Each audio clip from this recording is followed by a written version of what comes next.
Now, the final part of the show today and every Friday is going to be devoted to talking about a good cause. I know our politicians do a good job of hiding it, but politics is actually all about good causes, really, trying to make life better for people and the world generally a better place. How well they do that is another question entirely. So today's good cause is all about dogs. There's a very important contest coming up at Westminster.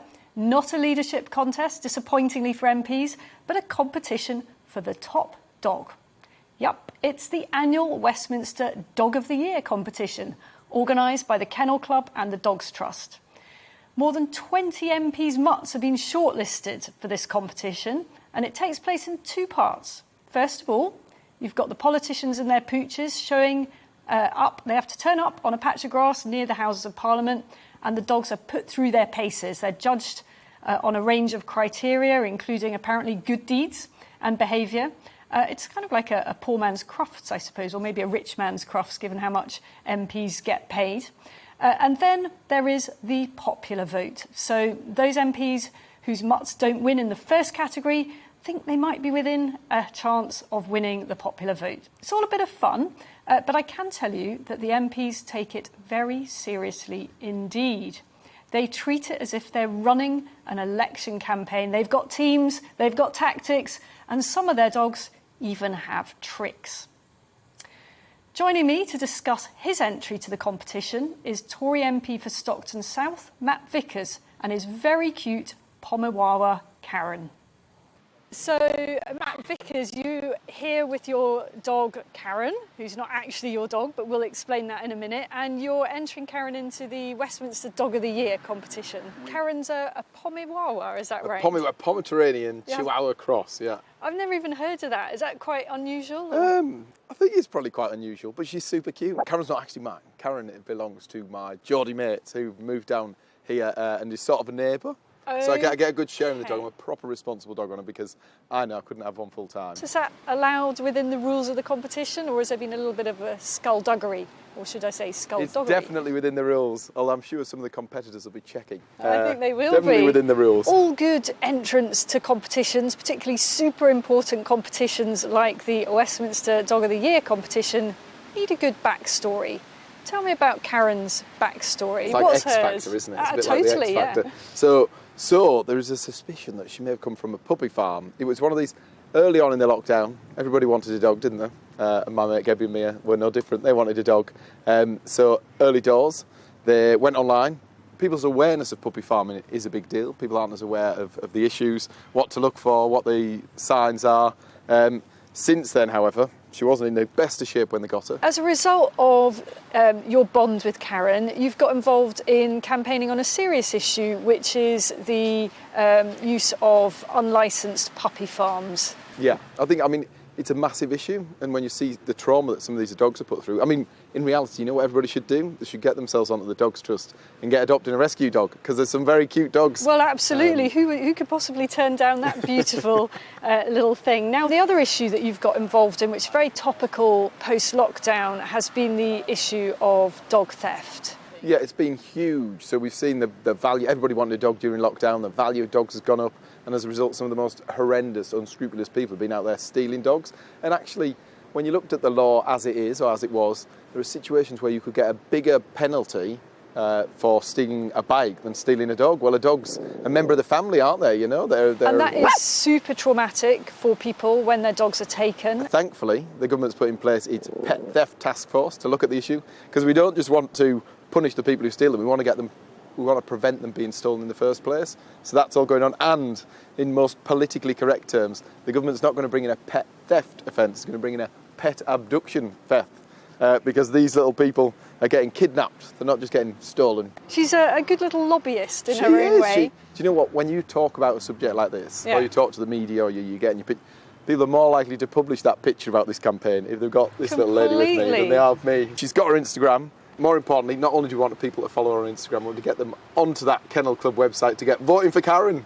Excellent. Thank you very much, and good luck with the competition. Thank you very much. Thank you. Now, I'm sure I'm supposed to be neutral in this competition, but I have to say I am very tempted to vote in the public vote for little Karen.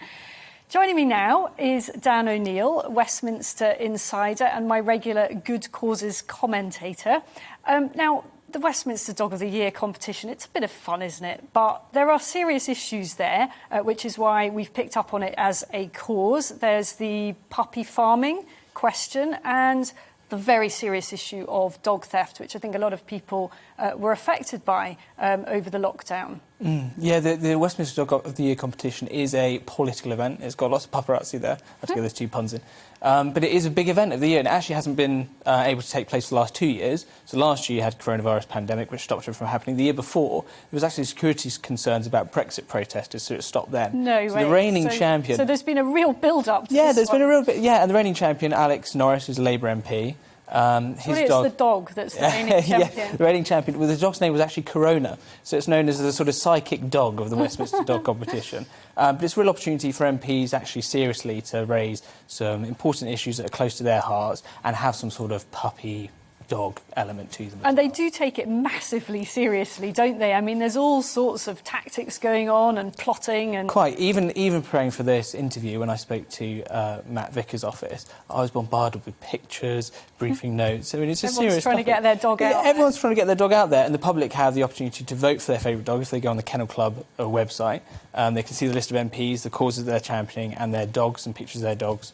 And they have the opportunity to vote, I think, until the 27th of October, and then the event takes place on the 28th of October. Now, this is an event that's organised by the Kennel Club and the Dogs Trust together, isn't it? And what's it really the point of it? You know, we know that the politicians enjoy it and it's a good laugh, but from the point of view of those two organisations, what are they trying to achieve? Well, quite a lot, actually. They've always got a big campaign and request list for government. This year it is very much about dog theft, and it's a really big issue, especially after the pandemic. So last year, pandemic, as Matt rightly said, increased to a lot of interest in particularly the top 5 most desirable dog breeds in the country. Do you know what they are? I'm going to test you. No, I don't. No, not off the top of my head. Golden Retriever's definitely up there. My dog, I recently bought a Pouchon, which is a cross between a Bichon Frise and a Poodle. That sounds like a very posh dog. Where do you get one of those? It's supposed to be a toilet. I don't know. We actually went to Kent to buy this one. I've heard of people going a lot further than that. Yeah, so actually when we met with the breeders, they said they had people coming down from Scotland specifically for that breed of dog. So people will go to great lengths. And what Matt said is correct. Criminals are leaping on this and actually taking the opportunity to steal some dogs and sell them for a cheaper price. And so what government has been reporting is that I think there are 2,000 incidences of dog theft last year alone, which is an increase of something like 15%. And actually, over half of those cases, the criminal isn't identified, which is a big issue. Yeah. And 98% of those cases, there's no sentencing brought, there's no punishment brought.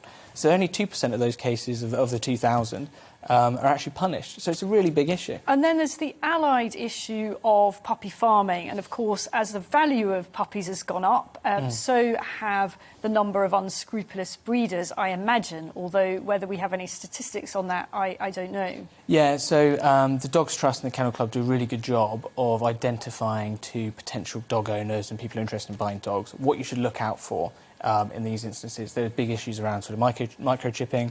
If you just check that the dog's got a microchip, the breeder should have the information on paper. It should be verifiable by a vet. You should always check that. Another issue is that you should see the dog with their parents to make sure they haven't been taken away from their parents. That's a really big thing. So they really help and promote that, and that's something that government can help promote too. Actually, if you just look at the Google searches over the last year, the Google searches for buy a puppy have risen by 160%. Wow. This is a really big issue, and government's taking it really seriously. Boris mentioned it, the Prime Minister mentioned it in his conference speech. He said that anyone who steals a dog or a cat really couldn't get any lower in the social standing. I would say good luck trying to steal Dylan. It's probably the most protected pooch in the country. Yeah. There's a lot of issues, particularly in the northwest, where actually there's 14% of the it accounts for 14% of the dog theft incidences. In the northeast, actually the least number of dog theft incidents has happened. And talking about Dylan, the Prime Minister's dog, why do you think Dylan isn't in the competition? I wondered whether maybe that was just seen as, just a bit much. Yeah. Unfair competition. Quite, I agree. Also, there's a case of he gets enough limelight at the minute. He's already sort of championing his causes. Actually, give it. He's got a bad reputation, though, hasn't he? I mean, he could take part in this competition to sort of set the record straight about his behavioural problems. Yeah, maybe he needs to hire us as his PR team. But I think actually, it's about backbenchers. It's really the issue, the point of the Westminster Dog competition. It's with backbenchers. And it's cross-party, isn't it? And it's cross-party. Plenty of Labour MPs taking part. This is not a Tory thing. Exactly, yeah. And it's really for the backbenchers to raise issues that otherwise wouldn't get the kind of press opportunity, because the media love to come, take pictures of dogs, and it's a great opportunity to get your issues out I'm there. disappointed, Dan, that you've not brought your new dog in here today. We were told that maybe you might be bringing your little pup in, but no. Too risky. I did mention it, and we have a new puppy called Winnie. It's Winnie the Pouchon. See what you did there? Yeah, and it's Pouchon by name, and it Pouchon by nature. I mean, it poos everywhere. Thank you for those details. Sorry about that, everybody. So we decided not to bring it in the end. It got very excited when it came near the studio. So right. Yeah. You thought better of it. Well, Dan, thank you very much for that. I'm really looking forward to the Dog of the Year competition. And remember that you can vote if you want to. There's a system somewhere or other you can... Kennel Club website. Yeah. So I hope lots of people vote for Karen and the other ones. Thank you, Dan, for coming in and talking to us about that.